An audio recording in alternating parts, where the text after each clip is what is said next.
નમસ્કાર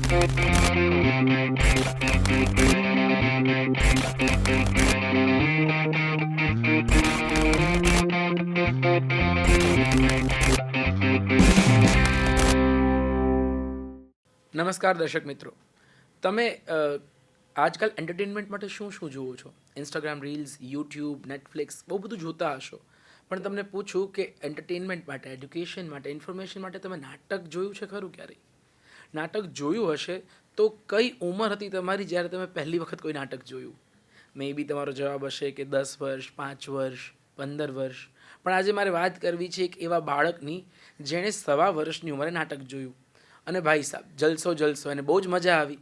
હવે તમને લાગશે કે શું ફેંકમ ફેંક ચાલુ કરી, 1.25 વર્ષના બાળકને નાટકમાં કંઈ ખબર પડે? પણ હવે જો હું એવું કહું કે એ નાટક 1.25 વર્ષના બાળક માટે બન્યું હતું, તો કોણ છે આવા લોકો જે 1.25 વર્ષના બાળક માટે નાટક બનાવતા હોય છે? અને એવા જ વ્યક્તિ સાથે આજે આપણે વાતોની વિન્ડો ખોલવાની છે. તો સ્વાગત કરીએ આપણે વોલ્ટર પીટર સરનું. સર નમસ્તે, સ્વાગત છે આપનું દૂરદર્શનના આ ખાસ કાર્યક્રમ વાતોની વિન્ડોમાં. આપણે વાતોની વિન્ડો ખોલીએ અને બહુ બધી વાતો કરવાની છે આજે નાટક વિશે, નાટકના પડદાની પાછળ શું શું ચાલતું હોય છે એના વિશે, અને એવી ઇન્ટરેસ્ટિંગ વાતો કરવી છે. પણ હવે તમને એક પ્રશ્ન થશે કે આવું પ્રશ્ન તો કઈ રીતે કરી શકાય, પણ એનો જવાબ છે ને એ વ્યક્તિથી વ્યક્તિએ ફરતો હોય છે. તો મારો એ જ પહેલો પ્રશ્ન છે સર તમને કે નાટક શું છે? What is theatre? थिएटर અને रंगमंच एक ऐसी जगह जहाँ अपने आप को अभिव्यक्त किया जाता है, અને एक ऐसी जगह जहाँ पर दर्शक अपने साथ खूब सारे विचारों को ले जाता है. एक ऐसी जगह जहाँ ऐसा रमत गमत होता है जहाँ पर एक्टर अभिनेता खुद अपने आप को छोड़ देता है. તો મતલબ તમે જે કીધું એ વાત, એટલે થિયેટર એ 4 દિવાલ નથી, કે થિયેટર એ માત્ર 2.5 ફૂટ ઊંચું એક લાકડાનું બનાવેલું મંચ સુધી સીમિત નથી, એ વિચારની એક દુનિયા છે. बराबर. आप भी ठीक कह रहे.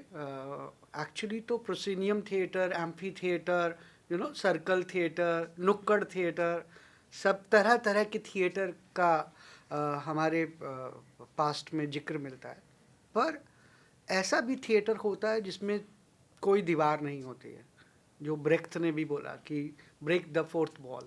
सो वो भी एक विधा है ड्रामा में, जहाँ पर हम और दर्शक मिलजुल कर प्रस्तुति को और बड़ा बनाते हैं. તો એવા કોઈ નાટકના ફોર્મ તમે અમને કહેશો કે જેમાં દર્શક અને અભિનેતા એ બંને કોલેબોરેટિવલી કંઈક કામ એવું કરી રહ્યા હોય કે જેનાથી વધારે રસપ્રદ બની જતું હોય, વધારે ઇન્ટરેસ્ટિંગ બની જતું હોય?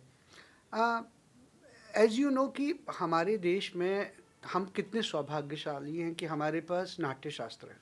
भरत मुनि ने हमें नाट्य शास्त्र दिया है. दुनिया में शायद ही कोई ऐसा कंट्री होगी जिसके पास इतना बड़ा एपिक होगा जिसमें रंग कर्म के बारे में बताया गया है. ऐसी तरह दुनिया में अलग अलग प्रयोग होते रहे, है ना. तो ब्रेख्त ने एक प्रयोग किया कि कैसे फोर्थ वॉल को ब्रेक किया जाए. इसके अलावा एक नाम है अगस्तो बोल, जिन्होंने कहा कि हम आम लोगों की बात में, आम लोगों के साथ क्यों ना नाटक को शेयर करें, उनकी बात को नाटक का हिस्सा बनाएं.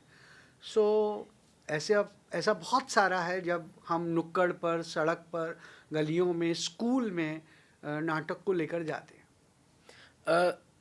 તમે અગસ્તો બોલનું નામ લીધું, ભરત મુનિનું નામ લીધું, પણ આઈ એમ શ્યોર કે જ્યારે તમે નાટકની શરૂઆત કરી હશે ત્યારે તમે આ બધા નહોતા ઓળખતા.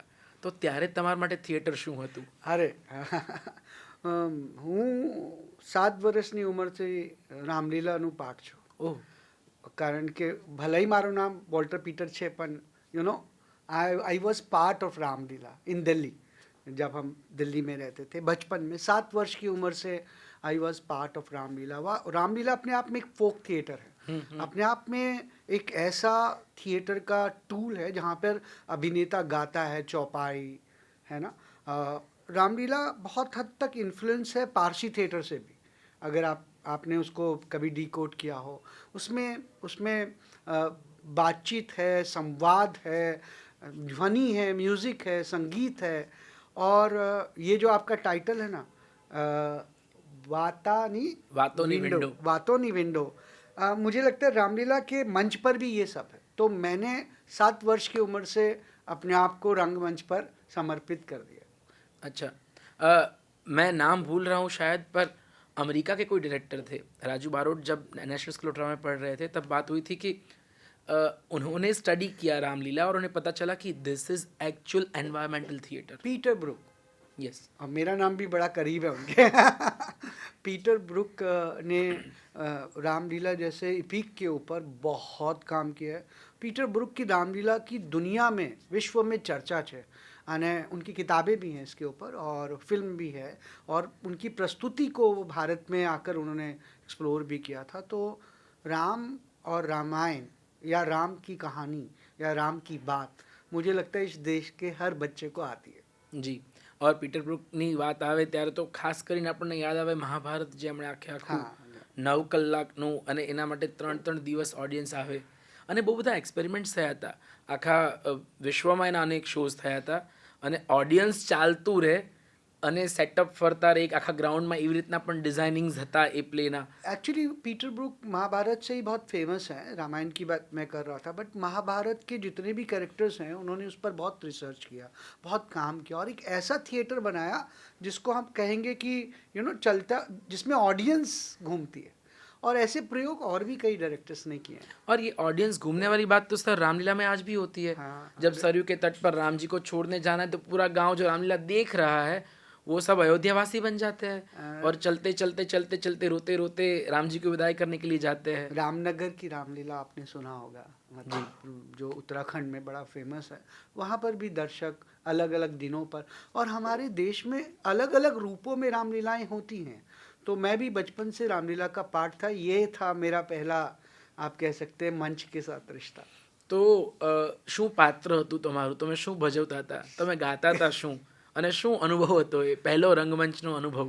जब मैं छोटा था, बहुत छोटा, तो हमें रावण का पात्र बड़ा अच्छा लगता था। हम देखने जाते थे सब लोग, और सभी पात्र बहुत अच्छे लगते थे।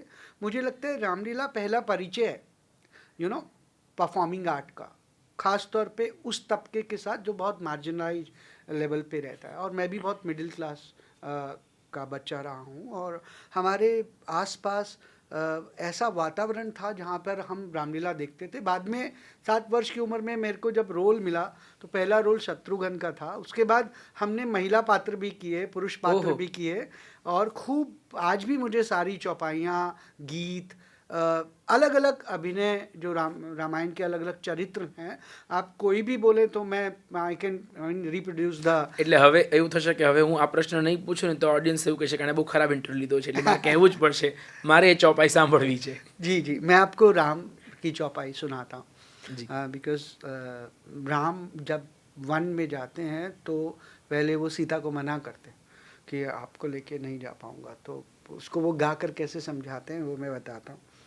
राम कहते हैं, रहो घर जानकी मानो हमारी, रहो घर जानकी मानो हमारी, बहुत दुख पाओगी जंगल में प्यारी, डरोगी देख कर जंगल के वंचर, नहीं मिलती वहाँ कोई सवारी। તો તમે આ જે ચોપાઈ ગાઈ, તમે જ્યારે સ્ત્રી પાઠ ભજવી રહ્યા હોય ત્યારે તમે કઈ રીતે એને ભજવતા, કે ચેલેન્જીસ કેવી કેવી આવતી?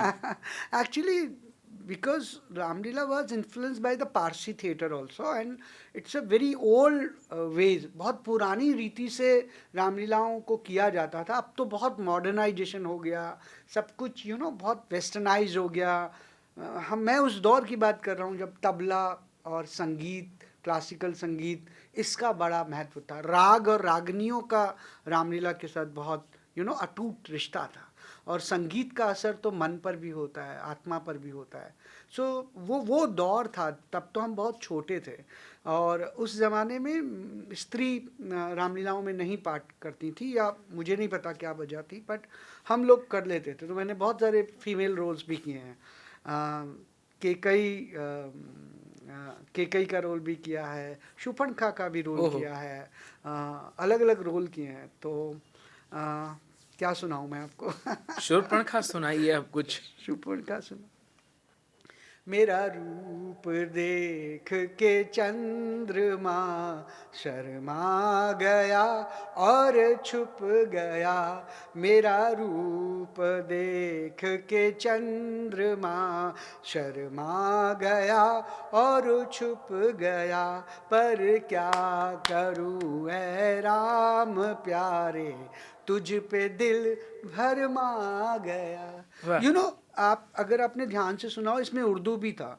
और जिस तरह की रामलीलाओं की शुरुआत दिल्ली में या नॉर्थ इंडिया में हुई है, उसमें अरबी, उर्दू, संस्कृत, फारसी सभी तरह की भाषाएं का मतलब संवादों में प्रयोग हुआ है, गीतों में प्रयोग हुआ है।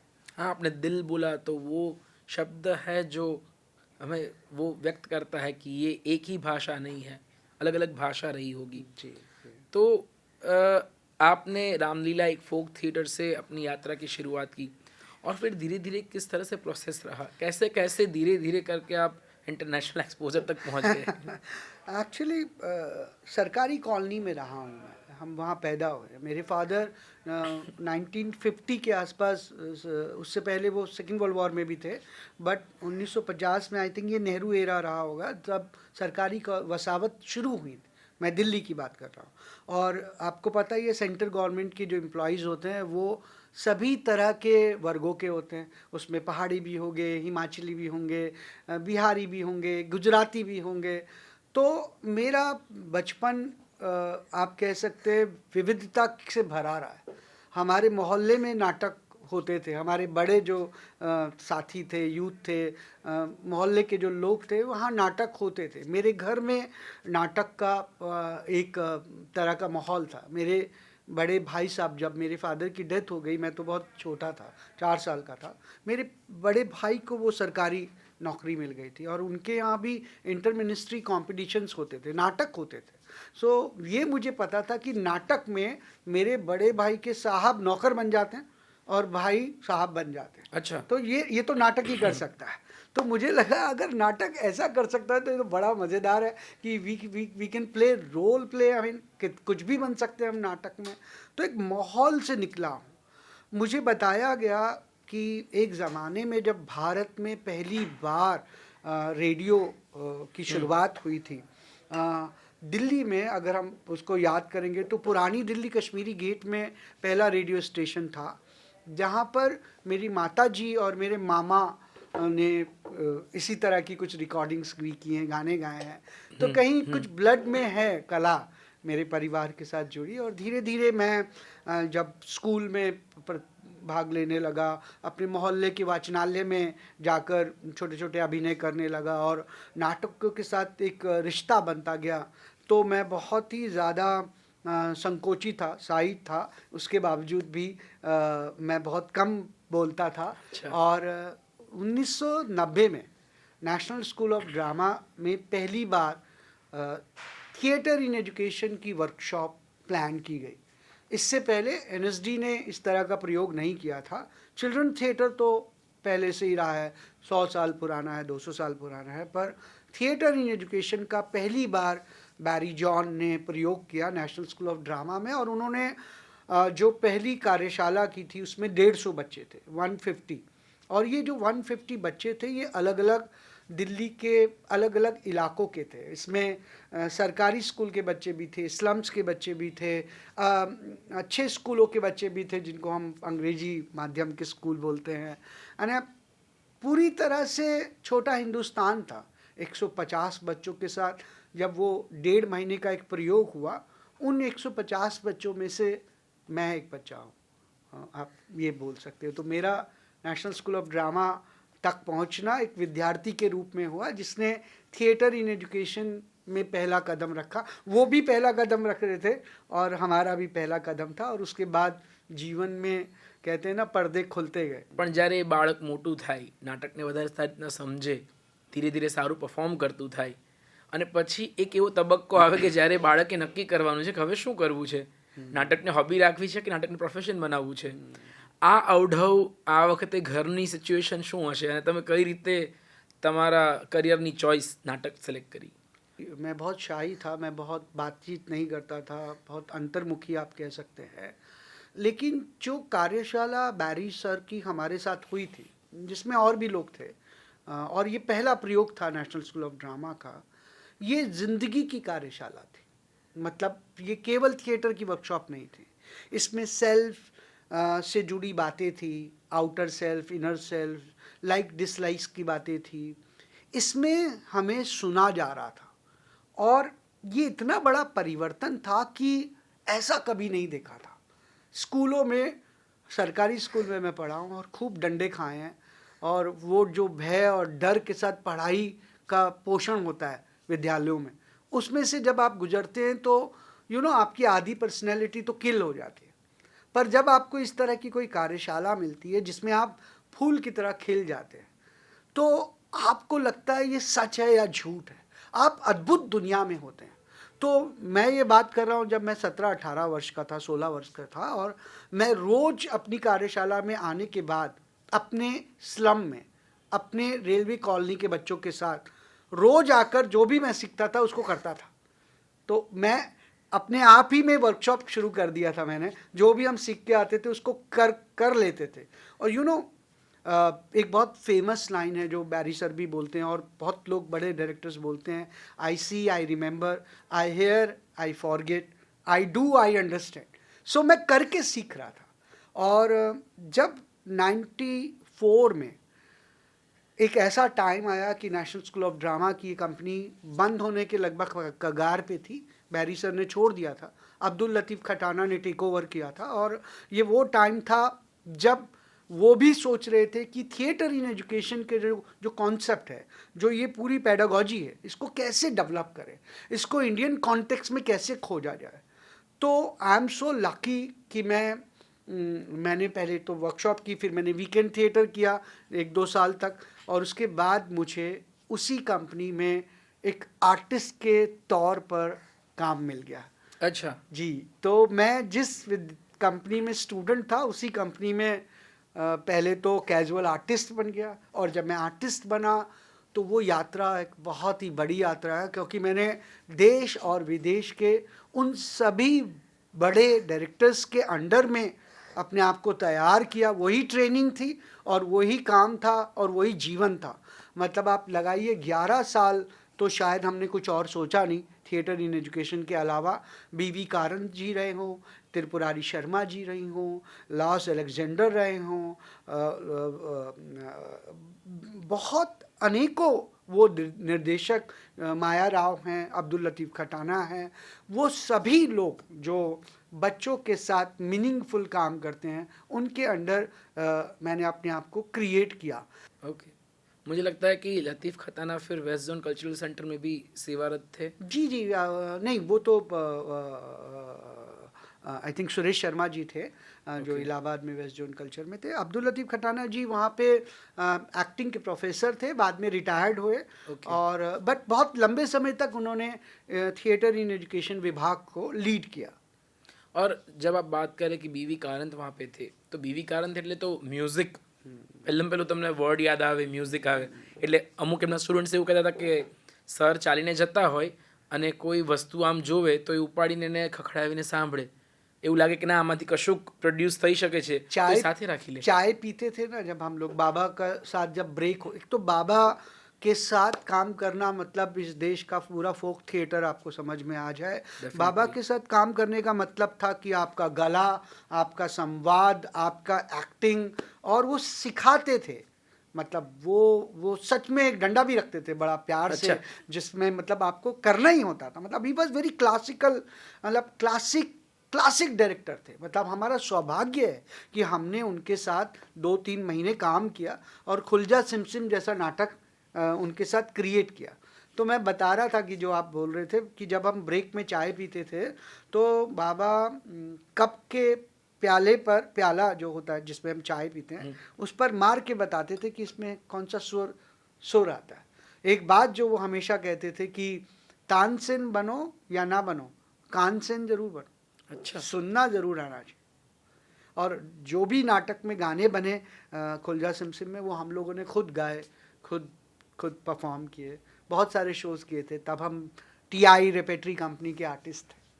तो फिर कोई गाना क्यों ना हो जाए, हमें भी पता चले कि बीवी कारंथ ने जो सिखाया है, जो सुर आपको याद रहे हैं, वो कैसे थे, कैसे गाने थे? उनके प्ले में मैं कासिम का रोल कर रहा था। अच्छा, बहुत चैलेंजिंग रोल था, एकदम नेगेटिव रोल था। एक तो अली बाबा होता है, एक कासिम होता है, कासिम का भाई। रावण मतलब अली देखा बाबा। था और फिर नेगेटिव बनने की जो इच्छा थी वो फाइनली नहीं, आपको नहीं, मिल गया। ऐसा नहीं है। मैंने बहुत सारे दूसरे रोल्स भी बहुत सारे किए, बट कारण जी को लगा होगा कि पीटर से कराना चाहिए ये, तो आई वॉज कासिम। और बहुत ही खूबसूरत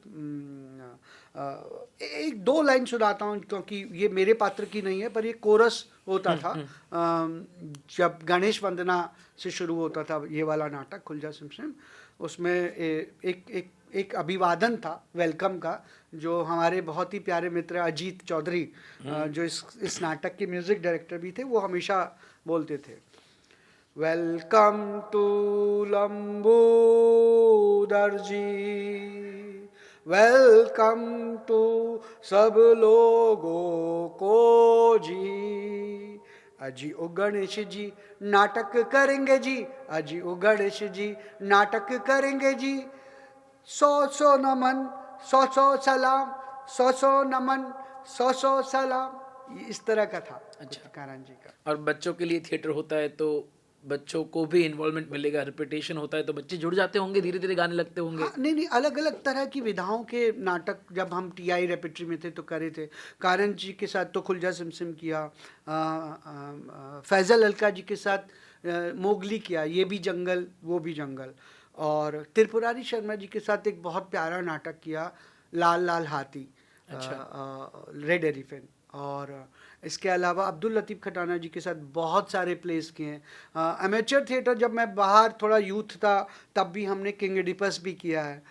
तो मेन स्ट्रीम थिएटर भी कुछ ना कुछ किया है चिल्ड्रंस थिएटर के अलावा। तो છોડીને પછી પાછા ફ્રીલાન્સર બનવાની ઈચ્છા ક્યાંથી જાગી ગઈ? बहुत मुश्किल है, और मेरे से ज़्यादा सच आप जानते हैं कि क्या होता है, सच क्या है, थिएटर का सच क्या है। मतलब 4 फिल्में मिली होती और तब भी मैं थिएटर कर रहा होता तो बात अलग थी।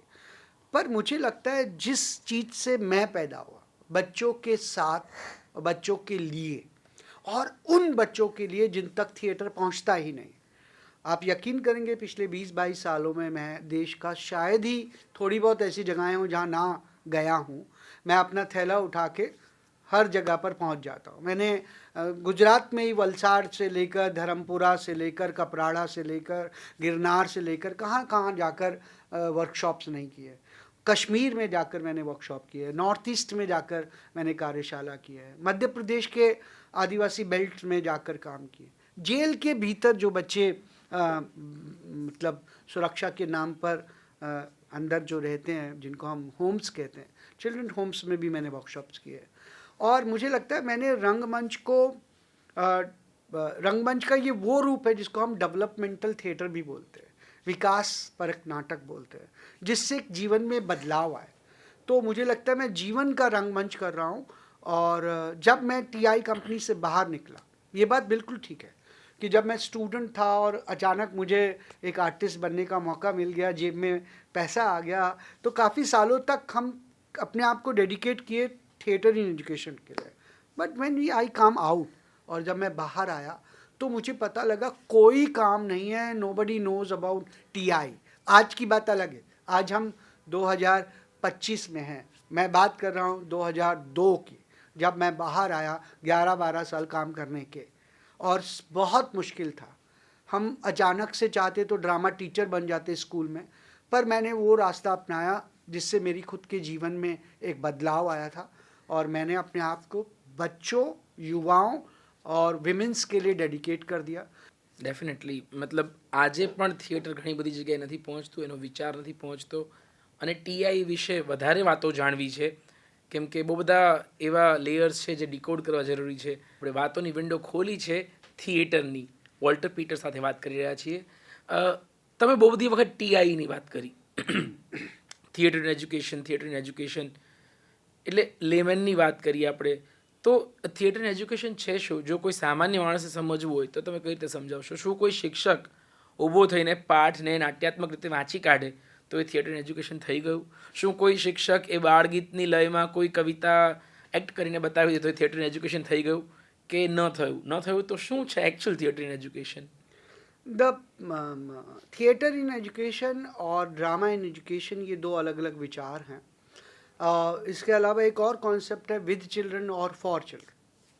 जब एडल्ट एक्टर बच्चों के लिए परफॉर्म करता है, जो अब तक हमारी बातचीत भी रही है, तब हम उसको एक तरह से हम कहेंगे कि एक प्लान्ड है जिसमें थिएटर का प्रयोग किया गया है क्लासरूम के लिए या स्कूल के लिए. तो उसको हम थिएटर इन एजुकेशन बोलते हैं और इसमें बहुत अधिक करिकुलम से संबंधित चीज़ें आती हैं.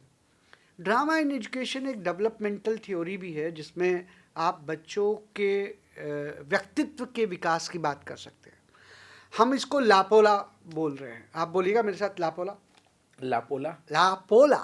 लापोला. सो लापोला हर एक इंसान के लिए काम की चीज़ है. इसमें उमंग है, मस्ती है, उत्साह है और इसमें कनेक्शन है ना. जीवन भर हम 10 से 5 का जॉब करते हैं. जीवन भर हम अपनी तरीके से एक जीवन को भी हमने एक तरह से प्लान कर दिया. तो नया क्या है, रचनात्मकता क्या है? मुझे लगता है लापोला बहुत हद तक रचनात्मकता देता है, आपको मस्ती देता है, आपको आपसे मिलवाता है. बहुत कम लोग हैं जो अपने आप से मिल पाते हैं.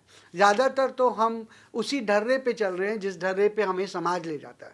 पर अगर हम अपने आप को खोजें, अपने आप से प्यार करें, सकारात्मकता करें, अभी हमारे देश में ख़ासतौर पे बच्चों के साथ कितनी तरह के प्रेशर्स काम कर रहे हैं. पीयर प्रेशर उसमें से एक है. यानी मेंटल हेल्थ का इशू एक बहुत बड़ा इशू बनता जा रहा है. તમે અમદાવાદ में रहो सो हूँ पर अहमदाबाद में रहूँ છું. कितनी न्यूज़ हमें झंझोड़ देती है जो बच्चों से कनेक्टेड होती है. कितनी बार बच्चे अपने आप को वो सज़ा देते हैं जिसके लिए वो बने भी नहीं. इसका कारण क्या है? इसका कारण है ओवर थिंकिंग, इसका कारण है प्रेशर, इसका कारण है पूरा समाज और वो कंपटीशन जिसके अंदर हमने बच्चों को एक रेट रेस में डाल दिया. अभी अगर बच्चे लापोला की वर्कशॉप करते हैं, ड्राइंग, पेंटिंग, राइटिंग, अपने अस्तित्व को खोजते हैं, जीवन को नए रंगों के साथ जोड़ लेते हैं, तो बन जाती है बात. और वो बात बनती है ये कि मैं कौन हूँ. इस तरह के सवालों को वो सुलझा पाते हैं, पॉजिटिव थिंकिंग को बढ़ा पाते हैं. मुझे लगता है लापोला की ज़रूरत हर व्यक्ति को, मम्मी को भी है, पापा को भी है और बच्चों को भी है. So we do lot of parent workshop also. हम बच्चों के साथ वालियों की कार्यशालाएं भी करते हैं. अच्छा. हम टीचर्स की वर्कशॉप करते हैं. कैसे ये math, English, science, history, geography, इनको कब तक आप वाइट बोर्ड पर, ब्लैक बोर्ड पर पढ़ाते रहेंगे? कब तक आप 30-40 बच्चों को एक ही तरह का होमवर्क देते रहेंगे और बोलेंगे कि सबका आंसर एक होना चाहिए? क्या उनका अपना कोई प्रतिभा नहीं है? क्या वो अपने आप से नहीं खोज सकते? क्या वो अपने विषय को नए तरीके से अपने होमवर्क को नहीं प्रस्तुत कर सकते? क्या आप मैथ के ऊपर पोयम नहीं लिख सकते? क्या मैं एक स्टोरी टेलिंग जैसे क्वेश्चन को ड्रामेटिक एक्ट के साथ नहीं कर सकता? कितने सारे आर्ट फॉर्म्स हैं जिनके अंदर गणित, math, science, history, geography fit होता है. लेकिन प्रॉब्लम ये है कि हमारा पूरा सिस्टम टीचर को भी वो आज़ादी नहीं देता. और एक और बात भी है कि लोग अवेयर भी नहीं है. किसी भी चीज़ को आप थिएटर इन एजुकेशन नहीं कह सकते. अगर आप ड्रामा की कन्वेंशंस को टूल के रूप में इस्तेमाल कर रहे हैं. जब मैं कन्वेंशंस कह रहा हूँ तो मैं उन छोटी छोटी एक्टिविटीज़ की कह रहा हूँ जिसमें हॉट सिटिंग होता है, थॉट बबल होता है. कार्टून देखा होगा ना आपने. कार्टून में एक थॉट आता है जिसके अंदर डायलॉग लिखा होता है, उसको थॉट बबल बोलते हैं. ये सब ऐसी हजारों ड्रामा कन्वेंशंस हैं जो अलग अलग विषयों के अंदर टीचर जिनका प्रयोग कर सकते हैं क्लासरूम में. इसके लिए हम लोग टीचर्स वर्कशॉप करते हैं और टीचर को एम्पावर करते हैं जो कि उनकी ट्रेनिंग में कहीं मिसिंग है. तो थिएटर इन एजुकेशन अपने आप में एक बड़ा जिम्मेदारी भरा काम है और ये करिकुलम से जुड़ा काम है, साथ ही चाइल्ड डेवलपमेंट से भी जुड़ा काम. जब आपने ये सब शुरुआत की, ये खोजने की, લાપોલા ટાઇટલ તક પહોંચે, દર્શક મિત્રો મેં શરૂઆતમાં જ કીધું કે 1 વર્ષનું કે 1.25 વર્ષનું બાળક કોઈ નાટક જોતું હોય એ નાટકની વાત હવે હું કરવા જઈ રહ્યો છું. તો આ નામ લાપોલા કેવી રીતે આ નામ મળ્યું તમને? એટલે એમ જ રેન્ડમ કોઈ પણ આલ્ફાબેટ્સ ઉપાડ લેવા છે એવું વિચાર્યું હતું કે ઓબ્વિયસલી એવું નહીં હોય, કંઈક થોટ હશે, પણ એ પ્રોસેસ કેવી રીતે લાપોલા સુધી પહોંચવાની? आप मेरे साथ बोलिए होतोपो હોતોપો हाथापतोपो હોતોપો आताकतारापो तो पोकाता पापा का जो तो पुजेरो पोपो આઈ ગીવ અપ. समझ नहीं पड़ी ना. ના. पर अगर बालक होते तो उन्हें सब समझ पड़ जाती, कारण कि ये जिब्रिश है.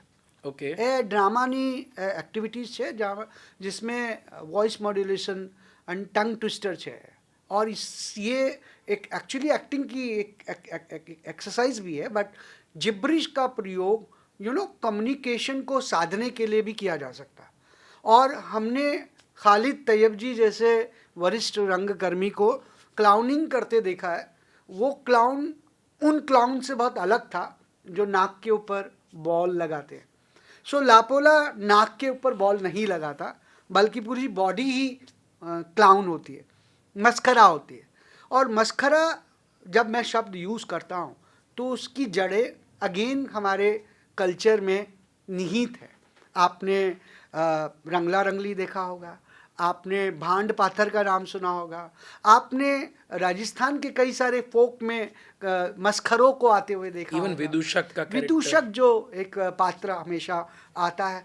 सो हमने लापोला को जिब्रिश में खोजा और एक पार्टिसिपेटरी अभिनय को इसके अंदर डाला, और एक ऐसा प्ले बनाया जिसके लिए कोई ऑडिटोरियम, कोई बजट, कुछ भी नहीं चाहिए. केवल आपको लापोला बनना है, एक बॉक्स में से निकलना है और दर्शकों के साथ पार्टिसिपेटरी करना. ये थिएटर ऑफ हैपन्स है, हैपनिंग थिएटर है. और अगर आपने कभी एम्प्टी स्पेस पढ़ा हो, एक बुक है जो पीटर ब्रुक की. पीटर स्लेड भी एक नाम है जिन्होंने बहुत क्रिएटिव थिएटर इन एजुकेशन पे काम किया है. सो हमने इसको जिब्रिश के साथ जोड़ा है और ये बहुत ही मज़ेदार अभिव्यक्ति का माध्यम है. लापोला का एज सच कोई मीनिंग नहीं है, और हर चीज़ का मीनिंग क्यों ढूंढे, क्यों ना उस वक्त को जी लिया जाए. ठीक. તો તમે જ્યારે કોઈ પણ લાપોલા પરફોર્મન્સ વિચારતા હોવ છો તો એની સ્ક્રિપ્ટ હોય છે ખરી કોઈ કે લાઈક તમે જિબ્રિશમાં બોલો તો શું લખવાનું કામ છે, લખી તો શકાતું નથી જિબ્રિશમાં પણ, તો એવું તમે તમારો વિચાર કઈ રીતે ફ્લોટ થાય છે, કઈ રીતે એક આખા કલાકનું એક પરફોર્મન્સ ડિઝાઇન થાય છે? કેમ કે જ્યારે ભાષાથી ઉપર જઈને તમે કંઈક ડિઝાઇન કરવાનો પ્લાન કરો, ઇમ્પ્રોવાઇઝ, કેમ કે તમને નથી ખબર કે એ 1 વર્ષનું કે 3 વર્ષનું બાળક મંચ પર તમારી સાથે રમવા આવ્યું પછી શું કરશે, એટલે તમારા હાથમાં રહેતું જ નથી અને તોય તમે રાખો છો. तब तो वही करता है सब कुछ, मैं क्या करता हूँ. अच्छा. Means the audience took the play, it's not actors job. जिंदगी को आप कितना भी प्लान कीजिए, क्या वो आपके हिसाब से चलती है? बताइए, हाँ या ना? નહીં. नहीं ना. सो रंगमंच का एक फॉर्म ये भी हो सकता है जिसमें दर्शक और एक्टर बिना किसी प्लानिंग के जिंदगी जितना जिंदा है उतनी जिंदा परफॉर्मेंस क्यों ना की जाए. पिछले 20-22 सालों से मैं इसके हजारों शो कर चुका हूँ. आज तक भी एक भी शो रिपीट नहीं हुआ और हो भी नहीं सकता, क्योंकि वो उतना ही जिंदा है जितना जिंदा जिंदगी है. और बहुत छोटे बच्चे भी आकर इसमें पार्टिसिपेट कर जाते हैं. પણ જ્યારે તમે કહો છો કે તમે દાહોદ કે પછી મધ્યપ્રદેશના કોઈ અંતરિયાળ વિસ્તારોમાં આવા પ્રકારના પ્લે લઈને પહોંચો તો ત્યાંના લોકો કેટલા કનેક્ટ થઈ શકે છે, એમના શું અભિપ્રાય હોય છે, એ કેટલું વેલકમ કરે છે આવા વિચારને? They connect more than metropolitan audience. मतलब वो आम अहमदाबाद, दिल्ली या बॉम्बे की ऑडियंस से ज़्यादा उनको आनंद आता है, और वो ज़्यादा उसके भाव में इंग्रॉस हो जाते हैं, बिकॉज वो बहुत रेडीमेड सी लाइफ नहीं जी रहे, बहुत इमोशनल हैं. सो दे कनेक्ट विद द लापोला. हम शुरुआत में रामायण की बात कर रहे थे. क्या जो राम का पात्र करते हैं, लक्ष्मण का पात्र करते हैं, सीता माँ का पात्र करते हैं, हमारा भाव उनके प्रति कैसा हो जाता है? या गांव-गांव में जब लोग उन पात्रों को मिलते हैं तो क्या पाँव नहीं छूते? लापोला के साथ भी कुछ ऐसा ही होता है. दे कनेक्ट विद लापोला with emotions and they play, they live like anything. I mean, they connect very very purely. तो कभी ऐसा हुआ है कि लापोला के बगल में जो खिलौना है वो किसी बच्चे को ज़्यादा फैसिनेटिंग लगा हो लापोला से, और वो प्ले पूरा खिलौना बन चुका है, लापोला साइड में रह गया है। ऐसा हो जाता है बहुत बार हमारे जो प्रॉप्स है वो बच्चे ले जाते हैं, जो भी हम यूज़ करते हैं, जो भी हम डालते हैं कि लेट्स सी, ये प्रॉप्स फेंक देते हैं, लेट्स सी कि क्या होगा। आई मीन केम रीति a child come and interact with that prop. बहुत बार ऐसा होता है कि पूरा शो उन्हीं बच्चों के आसपास हो जाता है। My role is just facilitating the પણ આજે પણ ઘણા બધા ઘરોમાં, ઘણા બધા પરિવારોમાં થિયેટર માટે એટલું વેલકમિંગ એન્વાયરમેન્ટ નથી. તો એવી સિચ્યુએશનમાં જ્યારે આજે ઓનલાઈન પ્લેટફોર્મ્સ પહોંચી રહ્યા છે, ત્યારે થિયેટર કેટલું મહત્ત્વનું છે, તમને શું લાગે છે? મને લાગે છે कि थिएटर बहुत महत्वपूर्ण, बहुत ही थिएटर में गहराई है और इस बात को सभी को समझना चाहिए। बिकॉज थिएटर उतना ही पुराना है जितनी पुरानी हमारी सिविलाइजेशन है। थिएटर उतना ही कर्म कांड का पार्ट रहा है जितना पुराने हमारे संस्कार हैं। या हम जो भी परफॉर्म करते हैं, हम चर्च में जाते हैं, हम प्रेयर परफॉर्म करते हैं, हम हवन कुंड पे बैठते हैं, हम हवन को परफॉर्म करते हैं, हम हम सब कुछ परफॉर्म करते हैं, हम शादी भी तो परफॉर्म करते हैं। तो ये सब जो परफॉर्मेंस ऑफ ज़िंदगी है, ये बहुत ज़रूरी है बच्चों के लिए। आज की डेट पर जब नासा, गूगल और वो बड़े सक्सेसफुल ब्रांड नेम अपने अपने वर्कर्स के साथ थिएटर इन एजुकेशन की वर्कशॉप्स कर रहे हैं, इस तरह की गतिविधियों को कर रहे हैं जो आपको खोलती हैं, आपको आपका एप्टीट्यूड और एटीट्यूड को क्रिएट करती हैं। हमारा एक कॉन्सेप्ट है मी टू वी।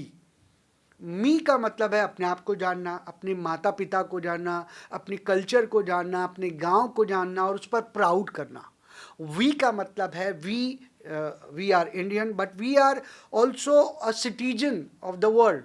हम विश्व नागरिक है અને हमारी संस्कृति में ही तो विश्व कुटुंबकम कहा गया है, दुनिया में शायद ही कहीं ये कहा गया हो।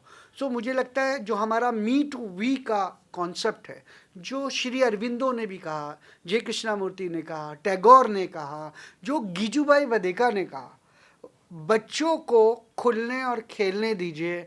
ये डिग्रियां किसी काम नहीं आएगी। ये डिग्रियां तो 100 लोगों के पास भी होगी, लेकिन चुनाव वही जाएगा जिसके पास ज़िंदगी का अभिनय होगा।